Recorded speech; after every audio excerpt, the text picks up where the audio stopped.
All right, everybody, welcome into another off-season edition of Celtics Beat. And I wish I could tell you exactly how long the off-season was going to last. Maybe it'll be Christmas. Maybe it's MLK Day. This could go on for a little while. Whatever the case, we got plenty to fill you in on information-wise and rumors and rumblings and all that good stuff. So let's do it. Adam Kaufman with Sean Grande, longtime, I always like to tell him that, longtime voice of the Celtics on the radio. And, of course, Evan Valenti, our producer. Sean, how are you, buddy?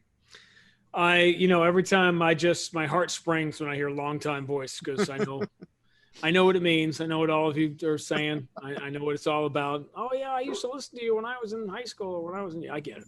It's all code for the same thing. I understand. Well, speaking of you being around for a long time, you've been around just a tidbit longer than, of course, the head coach of this team, Brad Stevens, good friend of yours, who today, as I'm sure you know, it's his birthday. 44 years young, still looks almost as young as he did when he got the job way back when he was, I think, toward the end of year 36 of his rotations on the earth here, rotations around the sun. What do you get Brad Stevens for his birthday? What did you get Brad Stevens? Well, last night he didn't need any kind of gift because last night he did a fundraiser with Pete Buttigieg. Yeah. Last night. I think I said something like I was disappointed they didn't ask me to write the jokes for that. Like, the two guys, you need a strobe light to make it look like they're moving.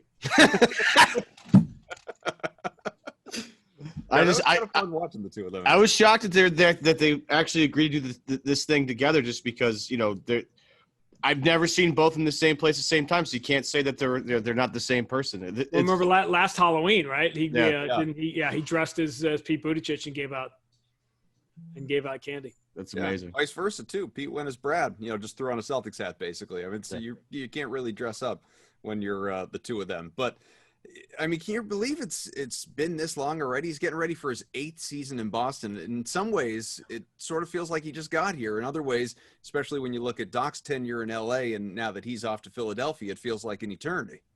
And he's what, 3rd or 4th now on the list, like the longest tenured coaches now. And right. he was in the top 10 very quickly. Like it took like 2 years for Brad to be in the top 10 among the tenured coaches in the league. And it's really one of the things about the Celtics that's pretty extraordinary right now is you got Rick Carlisle in Dallas and Greg Popovich obviously in San Antonio, but the Celtics have had 2 head coaches now in 16 years. And obviously Brad's going to go into the 17th year now. You're going to have 2 head coaches. And that's because I think the Knicks have had about 40 during those 17 years. And that's really an amazing thing. Again, one of the highlights of an organization, which, as you know, we'll probably get to this point where I was beginning for the first time to lose some of my patience with the vocal minority among the fan base that were, so unhappy with the way this year ended. And the things are just not – again, I've been – Max and I specifically – because Tommy and Mike have always been on the other side. We've gotten some heat over the years for not being homer enough and whatever, but it's the first time I really feel like I've been pushed to the other side of that equation because I just couldn't fathom how coming off that train wreck that 2019 was, that the orange vanilla Coke season of 2019, that the Celtics being the 3rd best team in the entire league was somehow not good enough for anybody, let alone the 5 or 10% of fans that made noise about it. Yeah, we had debates about that on this show about how much blame gets thrown around because everybody wants to play the blame game as soon as the season's over.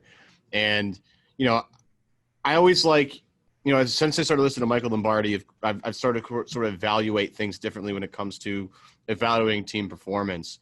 And when you really step back and you look at all – it's not just A or B or C. It's a combination of everything. But the one thing I had a hard time with, Sean, was coming to the point where – is this really Brad's fault? People are like, oh, he's not adjusting for things. And I'm like, how do you know he's not making adjustments? He's not the guy in the court turning the ball over 19 times in a game. He's not the guy missing shots. He puts his guys in situations that he thinks that they can execute. And when they don't execute, that's their problem, not really Brad's.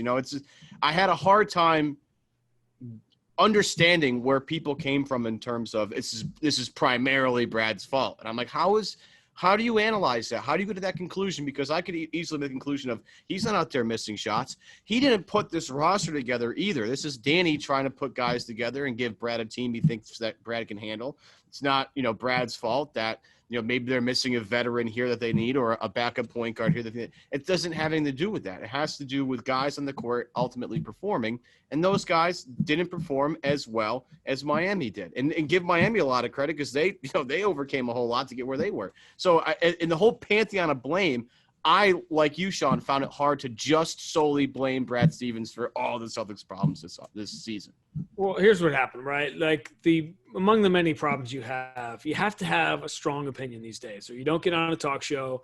You can't, it's not a tweet that's going to get a lot of likes. You're not going to get on CNN or Fox if you somehow take the middle road and call things the way you actually see them, which is the fact that it was a disappointing end to the season and the fact that it was an extraordinary year for the Celtics of overachievement or whatever. Those two things are both – you can have both of those things. Both of those things did happen. And I think we all know that if the Celtics had played Milwaukee in the Eastern Conference Finals and lost in a very competitive 6-game series in which they had outscored Milwaukee like they did Miami in the series, that it would have a different feel to it. But people just felt it was an opportunity lost, which it was. Of course, when you play the 5th seed and you have home court advantage in a non-home court situation and you're perceived to be the better team, it was a missed opportunity to get to the finals, as every trip to the conference finals in which you don't win is by definition. But I think the one thing that everyone forgot is that what I'm saying is the gospel truth. If it had been Milwaukee, people wouldn't have had nearly the same reaction. And yet Miami, they squeaked by the Celtics. They crushed Milwaukee. That wasn't close. They demolished the Bucks in that series, and Milwaukee was lucky to win the game in that series, that overtime game that Chris Middleton won for them. So now you got to look at the reality was, as Brad Stevens himself said many, many times, that thing was its own season. I tried to make it the continuation of that 1920 season, but it was its own entity. And in that entity, Miami was the second best team, and there's no question about it. They beat the Celtics in the seeding games too, on top of 4 out of 6. Well, so now obviously we need to look ahead, and this is what the offseason is going to be, as it always is. When you don't win a championship, it's how do you fix the team? And I don't think this is a team that needs a whole lot of fixing. It's certainly not like when the Isaiah Thomas-led group went to the conference finals. Danny Ainge was still thinking, okay, we know we're not there. We know we're not close enough. We need to blow things up in a matter of speaking if we have those opportunities. It's not going to be that kind of offseason, either in terms of personnel movement or in terms of opportunity, unless somebody shakes loose that nobody is talking or thinking about right now. What you have, basically, the bigger decisions are what happens if Gordon Hayward's contract. Does he opt in? Does he opt out, try and extend? Does he just, outright leave? These are the options that are on the table for him. Obviously, Danny Ainge could explore trading him. It's one of the things that's out there right now. We've had multiple reports going back the last few weeks that the Pacers are very interested in trading for Gordon Hayward.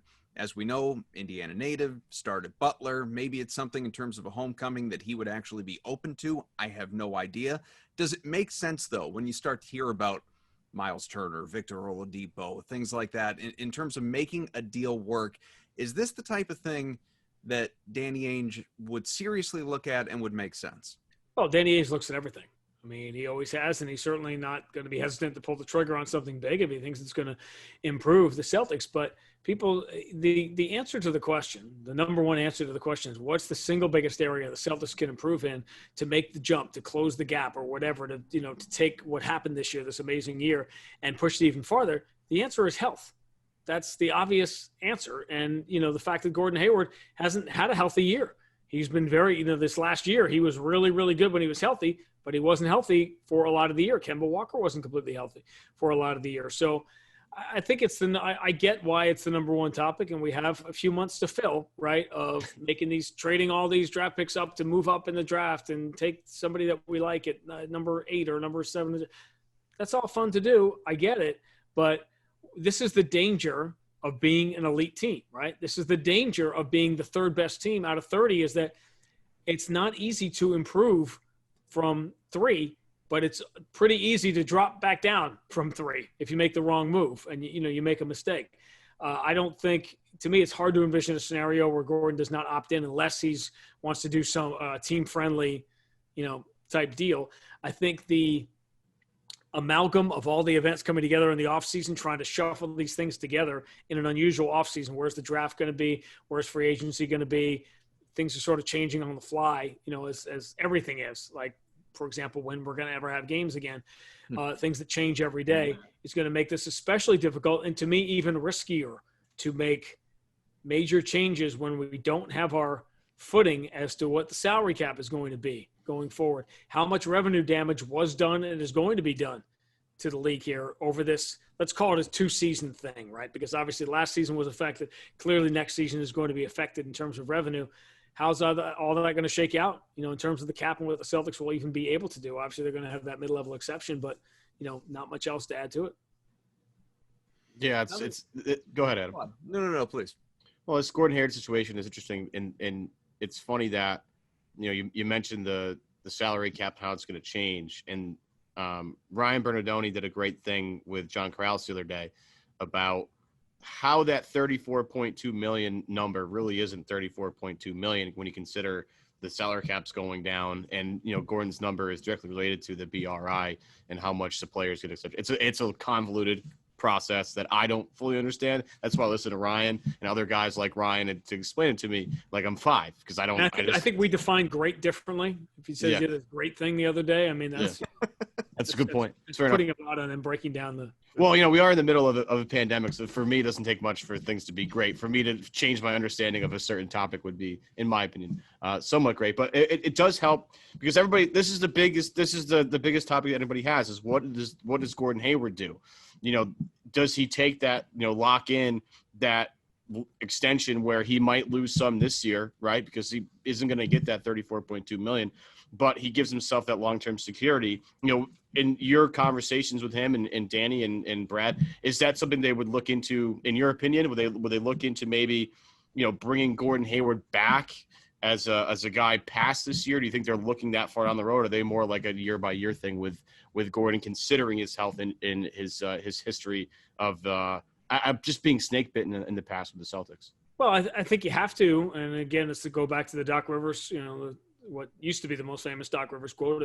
It isn't anymore because he has one that will now live for the ages. But right. The Doc Rivers quote about the number one ability in a player is availability, right? And as good as Gordon Hayward has been, you have to ask yourself, there's great questions when you look at a player who has been injury prone or whatever you want to say, Romeo Langford or whatever. Is that bad luck or is that a trend? Because we tend to say players that have been hurt always tend to get hurt. That isn't always true. Paul Molitor is a great case of a player who was injured early in his career. People started to write him off as a guy that wasn't going to be a very good player because he's always going to be hurt. And then he was very healthy in the second half of his career and had a Hall of Fame career. So you don't really know. I think all things being equal, as anxious as willing as Danny is, and as willing to look at anything, I think, again, you got to be pretty careful with this group that you have, because not only do you have Gordon Hayward and Kemba Walker as all-star veteran players who play at an elite level, you also have the mentality that they both bring, which is they have been the best player on a decent team, bad team, first-round playoff team. They've been that guy, and now they want to win. So you're bringing all-star caliber players, folding them into an environment where if it's Jaylen Brown's night or it's Jason Tatum's night, they're fine with that. They are good with that as long as they win. And so I bring it up only because we tend to focus on what everybody brings from a basketball standpoint and ignore what makes championship caliber teams and how the pieces fit together. And that in 2019, everybody couldn't – the number one sentiment among Celtic fans, you guys know this perfectly well because you talk to them and you deal with them and you read what they have to say and you hear what they have to say, is just give me a team I can root for. I hated this team so much in 2019. Please just give me a team I can root for that's competitive every night. And what did you get? You got a team that took a shot at a franchise record for most consecutive games without a double-digit loss until they lost the last game of the Eastern Conference Finals in that big run. They hadn't lost a game by double figures since Houston game in February. It was like 44 games. They were competitive every night. They played entertaining games. They played hard. And with the icing on the cake, they were significantly better than last year's team on top of it, which was kind of an off-the-radar concept when Kyrie walked and then Al Horford walked. No one was talking about the Celtics going farther than last year. They were talking about, can they be more entertaining, let alone win more games, go another round of the playoffs, and have a chance, obviously, to get to the NBA Finals and to be the Nate Silver pick. At some point in the second round, the Celtics were like the runaway favorite team to win the championship when they were up 2-0 on Toronto for whatever that, obviously whatever that's worth. But that's why I think it was such an amazing year. And now, well, let's get rid of Gordon Hayward because of this and that. Oh, okay. Well, if you get Miles Turner and Victor Oladipo, that's an interesting thing to discuss, certainly, and how those pieces would fit together. But how Kemba and Gordon Hayward fit with Jaylen Brown and Jason Tatum, that is a known commodity right now. And, yeah, does Miles Turner give you something that you probably don't have on the roster right now? Sure.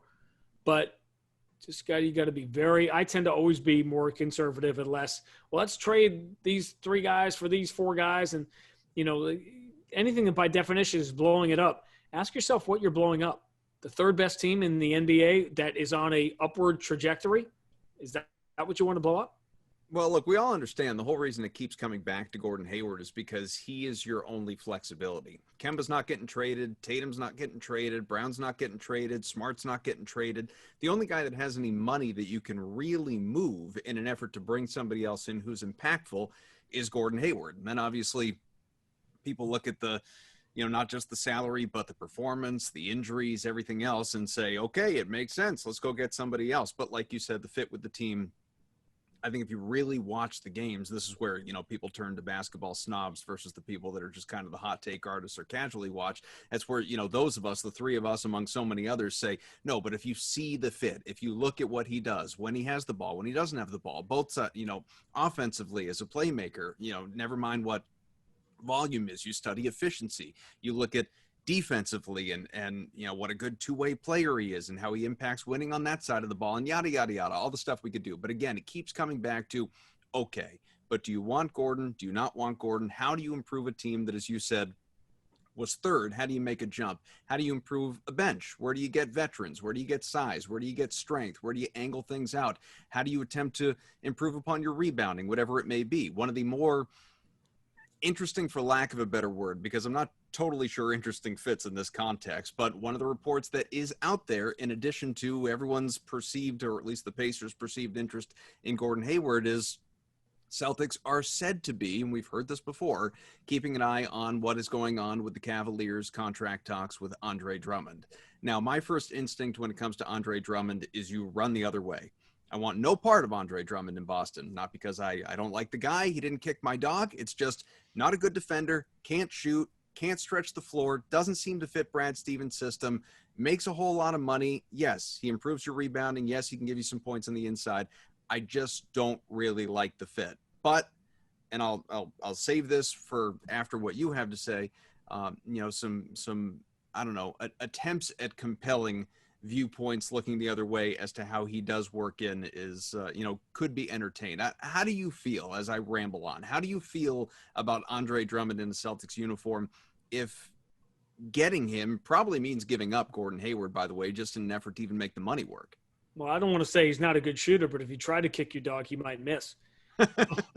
Listen, Andre Drummond is a great rebounder. The Celtics haven't had that, although the Celtics have been a very good rebounding team over the last few years. Nobody really pays much attention to that because there's a lot of focus on the center position. And I get it because of what Bam Adebayo did. He was the MVP of the series. I don't think there's any question about that at 6'9". And it masked it was an unfortunate ending. We talk about how the season had an unfortunate ending. It was a very unfortunate ending for Daniel Tice, considering the year that he had, which was pretty phenomenal. And speaking of guys that are going to get paid at some point.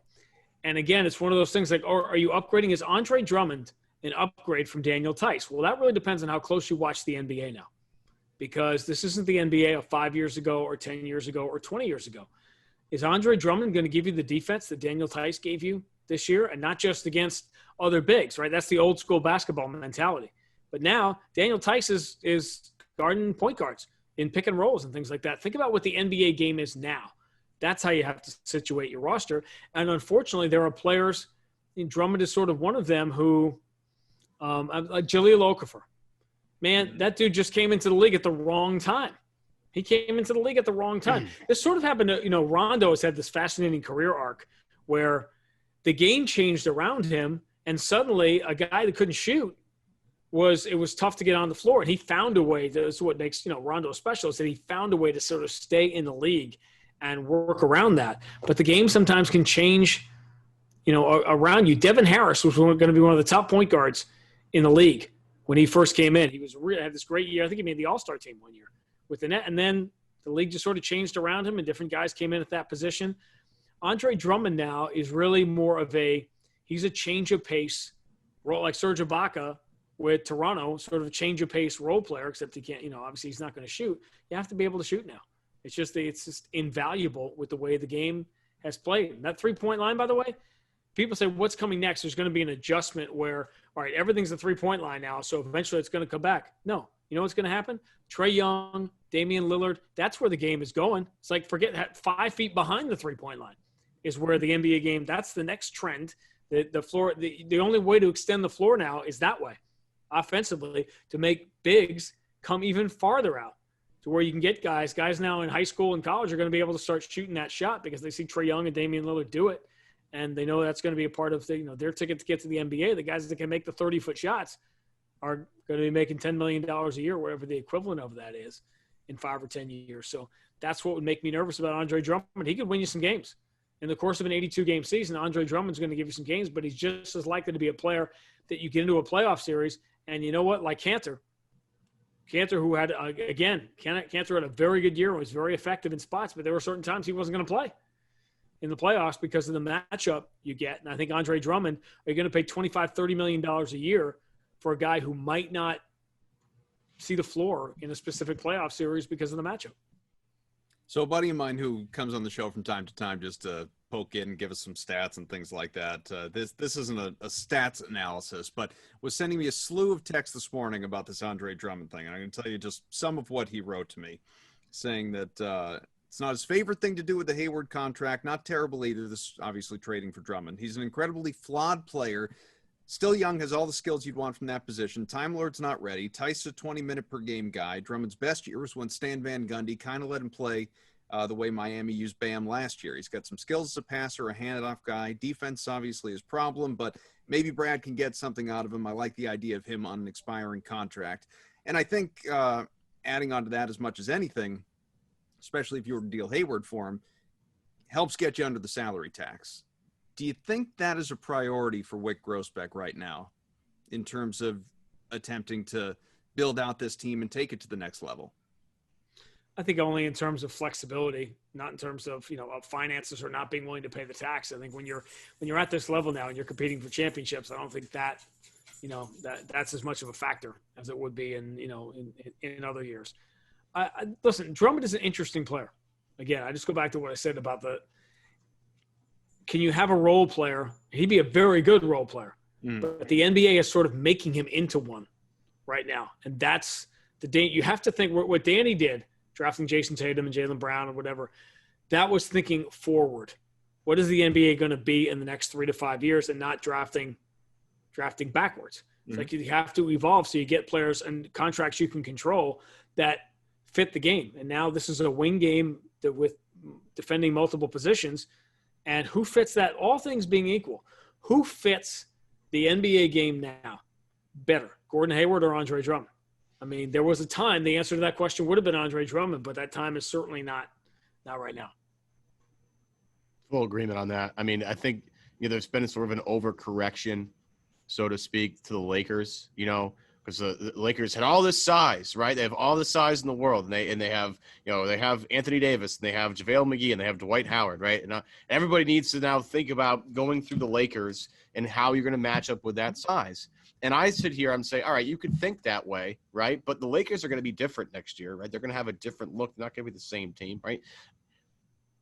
Didn't the Celtics just show you that you can be successful? Did Miami also just show you can be successful not allocating $20 to $30 million to one center position where a guy that can be played off the floor? Like when you're playing crunch time minutes, I don't think Drummond's on the floor. It's going to be sort of not nearly as bad because I think Gobert has a little bit more flexibility as a defensive player. Okay. You're not going to see the people are going to play him off the floor. Bam Adebayo is going to play him off the floor. Teams will find a way to nullify his existence. And if you're going to pay a guy $25 to $30 million, Sean, I want him to be on the floor at the end of games. That doesn't seem like a tall ask, in my opinion. How many of those guys are there? And it seems like the Lakers have all of them. Right. So what's the point? I don't think there's any doubt about that. And you can't say, well, they're big because they have Anthony. Anthony Davis is a mega star. Okay, in this league, can't look at him and say, okay, you get someone to match up with Anthony Davis, because nobody does. And it was the way the Lakers played. But why don't we look at the two Lakers-Celtic games this year? You had one that went down to the wire out in L.A., and then you had the game in Boston in which the Celtics beat the living daylights out of them after the Lakers used their size in the first 2 minutes to take that 8-0 lead or that 6-0 lead or whatever it was. And you're like, oh, my goodness. And then essentially the Celtics ran them off the floor the rest of the night. And that's what a lot of teams would do. And again, I'm not saying here that Miami was going to win the NBA Finals, but I'll say this. There's no way, if Miami had the same injuries in the conference finals without Adebayo and Dragic, there's no way that Miami beats the Celtics in the conference finals with those injuries. So it was a foregone conclusion when you took those guys out of the mix that the Lakers were going to win. A lot of things fell right. Listen, LeBron is LeBron. And if you don't understand that, you may not say he's the best player to ever play, but if you don't think he's in that conversation, you're blinded by your dislike for him or whatever, and not understanding the historical context. This is one of the 3 or 4 best players ever to play, period. But they also had some things break for them, which is Miami beating the Celtics, certainly, the Clippers, colossally folding the way they did. And they took advantage. I think that was so frustrating, is that there was an opportunity there for the Celtics. That's what drove people crazy. And if all the teams in all the world to take advantage of this bubble season opportunity, it was the Lakers that ended up doing it. Before I ask you another question, where are you at for time? Because I don't want to mess you up. For you, I've got another 15 minutes for you. Oh, you're the best. Well, so then everything that you just said, and you can't predict injuries. Obviously, I know Miami would have been more competitive with the Lakers had obviously Dragic and Adebayo not been hampered the way that they were, or downright out as they were for multiple games. But had the Celtics beaten Miami, had they survived the heat, had they emerged and faced the Lakers, how do you think that finals would have gone? It would have been a pretty fascinating series, right? It's easy to say that because the Lakers beat Miami so easily, that the Lakers would – I think it would have been a great series. Now, by definition, by what you're talking about, the Celtics would have had to win, come from 3-1 down, win a 7th game, and be pretty beat up by the time you get into it. I'll say this, we're in that Gordon Hayward conversation we had earlier.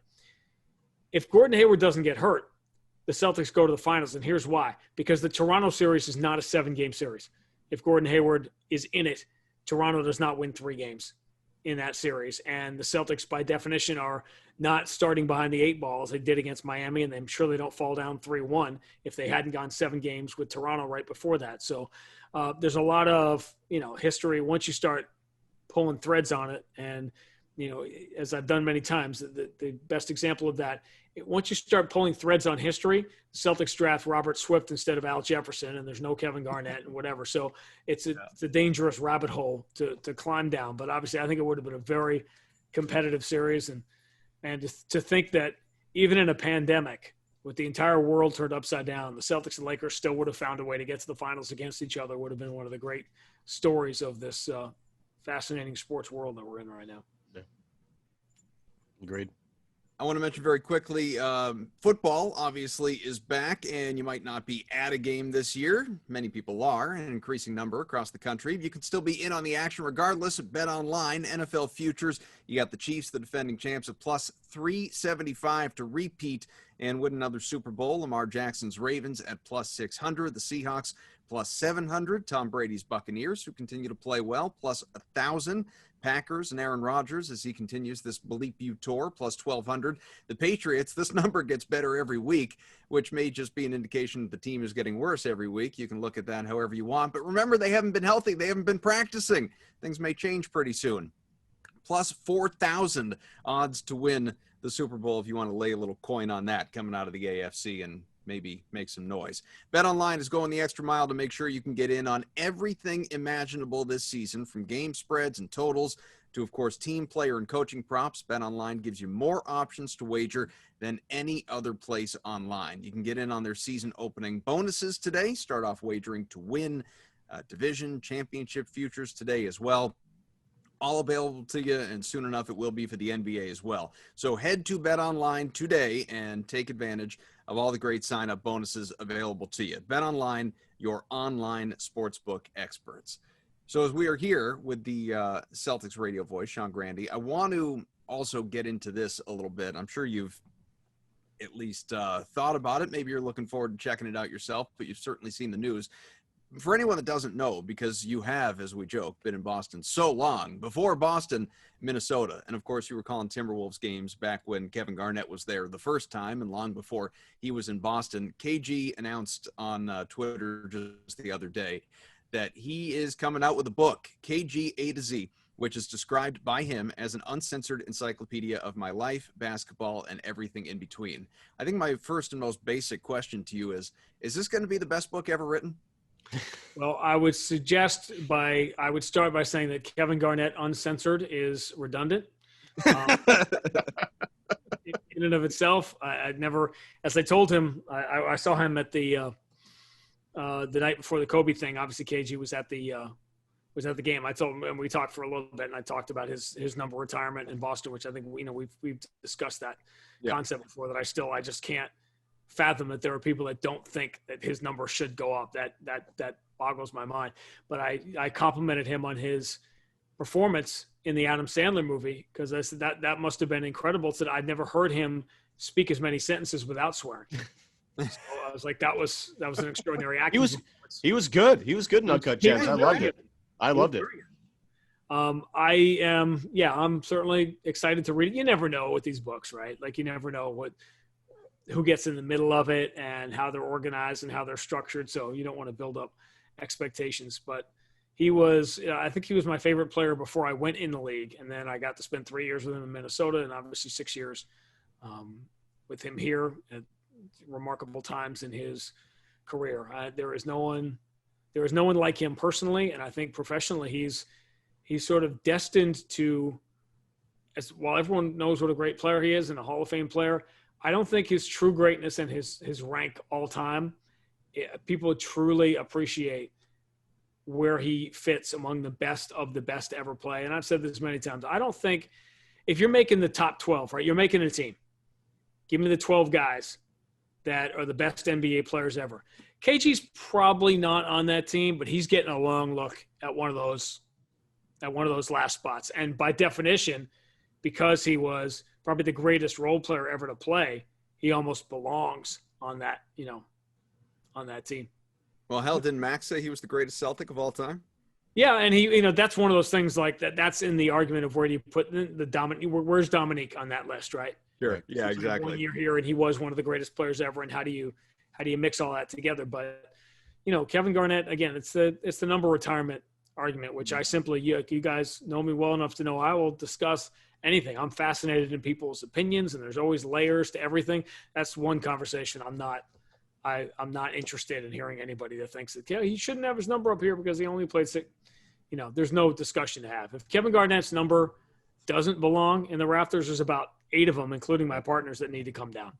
No, he transformed the organization and was the true, all due respect, obviously, to Paul Pierce and the captain. But, I mean, Kevin Garnett was the leader of that team, and everybody knows it. And I think Paul would acknowledge that. But do you think I guess on that end, and look, we don't know, we're all just speculating. Do you think this book will release anything new about his time with the Celtics, the Ray Allen rift, things like that? Because he is, like you said, Kevin Garnett, uncensored, kind of redundant. Like he speaks his mind. It's all pretty well out there as it is. Is there anything that's going to come out of this book that maybe we don't know? Well, it depends on what he talks about. And I think we know largely how he feels about the Ray Allen. I think almost every time Kevin Garnett talks, there's something new that sort of does come out. So I think there will be a lot of things about the difficulties with Rondo, in those years. And I think, the Ray Allen thing is going to get, until the 08 team comes back together, the Ray Allen thing is going to live forever until Ray Allen decides it's over and there's going to be some sort of reunion or some sort of, as we've discussed, he had a golden opportunity on Paul Pierce weekend. Mm-hmm. That was the perfect time for him to kind of come back in the fold. But these are great players, have one thing in common. Ego?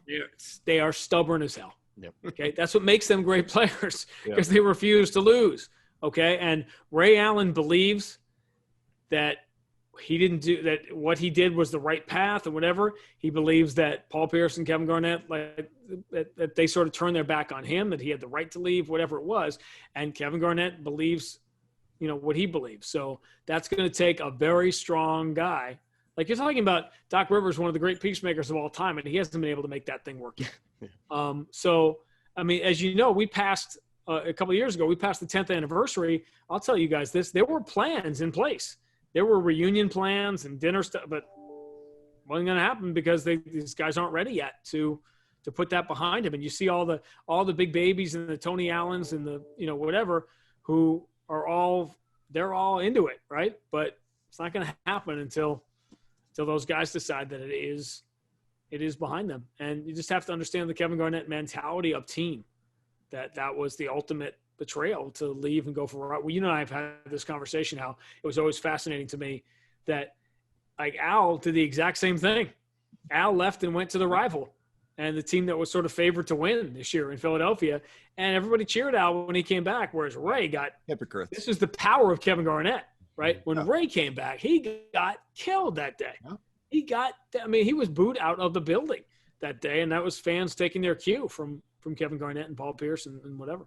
Look, I mean, we won't go into it because we have. I've said this to you 50 times before, both of you, that, I mean, the way Doc left was so much worse than the way Ray Allen left, and he gets resoundingly cheered every time he comes back too. So, yeah, I mean, people it's sort of, I love Celtics fans. I am a Celtics fan, but it's sort of amazing the level of hypocrisy that exists in the way that we conduct ourselves in so many different ways.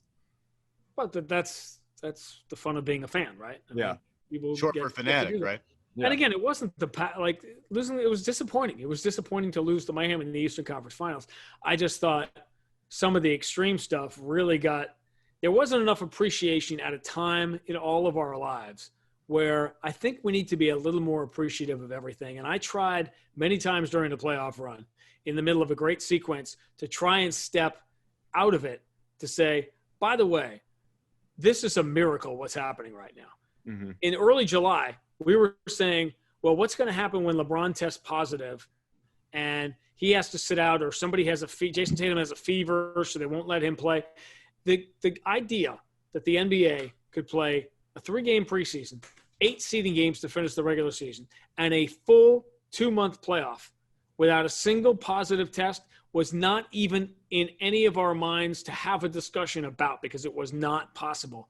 And yet it happened. That it happened in the NHL, and it happened, So I think maybe I was more sensitive to people not appreciating the season that the Celtics had, because it was just almost comical to me how some people were just losing their minds about it when we had this amazing thing happen in front of us. These games were conjured out of nothing and actually took place to the point where it was almost fun that people were losing their minds about it, because it meant, look at what we've done, that we've created this environment again that people have something to lose their minds about.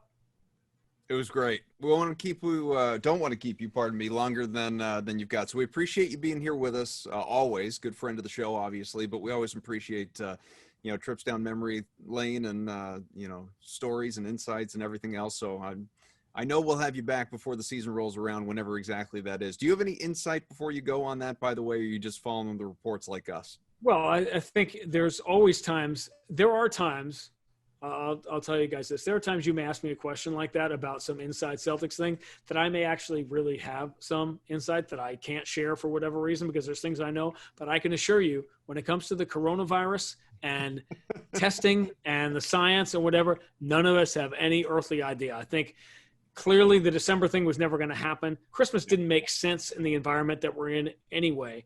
I will tell you that the strong sentiment is owners, players, everybody, we all would like to get fans back in the building somehow, some way. And obviously with some hybrid combination of vaccine, testing, health checks, things like that other sports have done, that certainly is the goal. And with that in mind, you obviously want to start as late as you possibly can.